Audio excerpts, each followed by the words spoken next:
Bem-vindos a mais um podcast da Sêneca, de gramática para você arrasar na prova do Enem.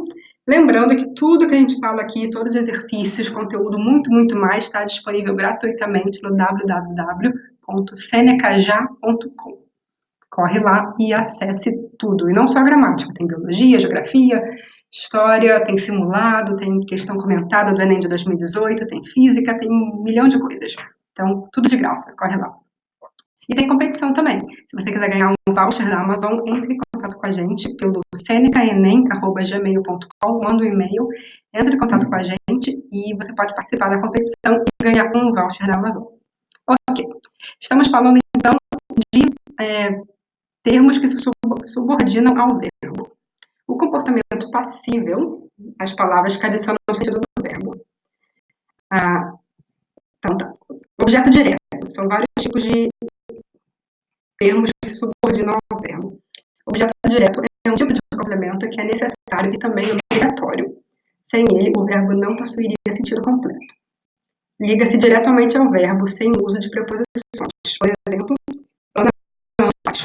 Ao pensar em amar, nota-se que o verbo precisa de um complemento, algo que será amado.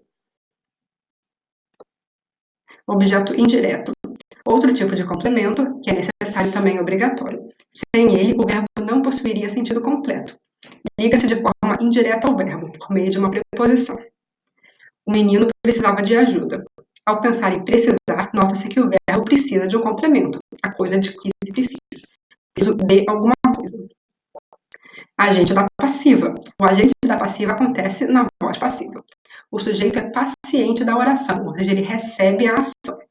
Ao termo que pratica a ação, a gente chama de agente da passiva.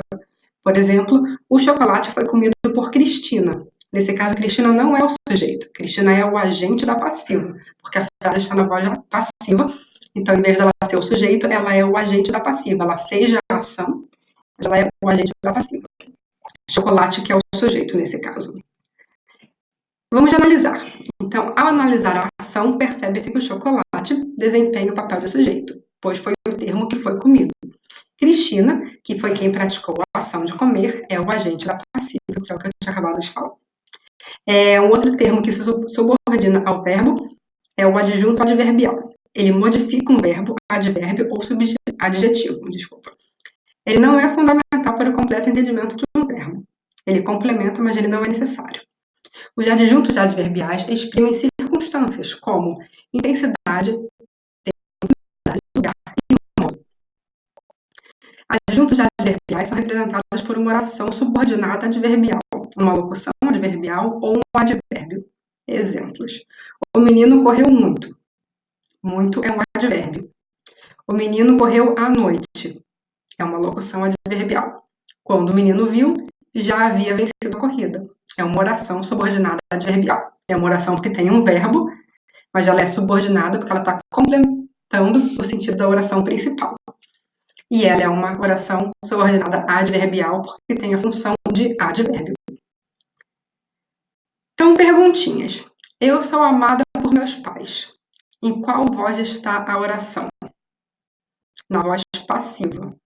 O sujeito é eu, sou eu, mas quem está realizando a ação não é o sujeito, são meus pais, que são os agentes da passiva, nesse caso. E se eu te der a frase, Ana comeu uma salada, você consegue colocar na voz passiva? Seria, uma salada foi comida por Ana. Então, Ana deixa de ser o sujeito da frase, passa a ser o agente da passiva, e salada, que era o objeto direto da frase, passa a ser o sujeito da frase. Certo. Vamos falar então sobre vozes verbais, que são as diferentes vozes que um verbo pode adquirir. Definição. A voz de um verbo é quem diz algo, se é paciente ou agente dentro da oração. Desse modo, aponta se o sujeito é agente ou paciente. Há 3 vozes verbais: ativa, passiva e flexiva. Voz ativa. Voz ativa é aquela que possui sujeito agente, ou seja, que pratica a ação. Por exemplo, Marta comeu chocolate, o policial algemou o ladrão, a professora mostrou os tipos de oração. Todos esses são vozes ativas. Como é que é a voz passiva? Ou melhor, como é que a gente passa da voz ativa para a passiva? A oração da voz ativa para a passiva. Marta comeu chocolate. Se torna o chocolate foi comido por Marta. Nota-se que na transformação o que era sujeito torna-se agente da passiva e o que era objeto direto torna-se sujeito paciente, que foi o que eu tinha dado de exemplo também anteriormente. E aí nós temos dois tipos de voz passiva. Tem a voz passiva analítica e sintética. A analítica possui estrutura fixa, que é sujeito, verbo auxiliar, verbo no particípio passado, preposição, agente da passiva. Tem que ter essa estrutura nessa ordem. Então vamos voltar lá. O chocolate foi comido por Marta. O chocolate é o sujeito, foi é o verbo auxiliar, comido é o verbo principal no particípio passado, por é a preposição, Marta é o agente da passiva. Certo? Outro exemplo. O ladrão foi algemado pelo policial. Quem que é o sujeito? O ladrão. Quem que é o verbo auxiliar? Foi. Quem que é o verbo no particípio passado? Algemado. Quem que é a preposição? Pelo. E quem que é o agente da passiva? O policial. Mas nós temos também a voz passiva sintética, que também tem estrutura fixa, mas é bem diferente. No caso da voz passiva sintética, a gente tem o verbo flexionado, mais a partícula ser, mais o sujeito.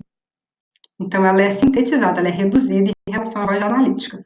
Por exemplo, comeu-se o chocolate. Algemou-se o ladrão. Não tem, nesse caso, o agente da passiva. A gente não sabe quem que algemou o ladrão, não sabe quem que comeu o chocolate. Mas continua sendo uma voz passiva. O chocolate e o ladrão continuam sendo o sujeito da oração. E também, para terminar, tem a voz reflexiva. Na voz reflexiva, agente e paciente representam os mesmos termos, ou seja, o sujeito pratica e recebe a ação ao mesmo tempo. Por exemplo, Ana se cortou, ou seja, ela cortou a si mesma, ela é o sujeito e o recipiente da ação. A voz reflexiva recíproca acontece quando o sujeito possui mais de um ser. Eles praticam a mesma ação e ela recai sobre eles dois. Por exemplo, eles se amaram. Tem mais de uma pessoa e os dois estão realizando a ação e recebendo a ação ao mesmo tempo. Então, o sujeito recíproco. E é isso. Até o próximo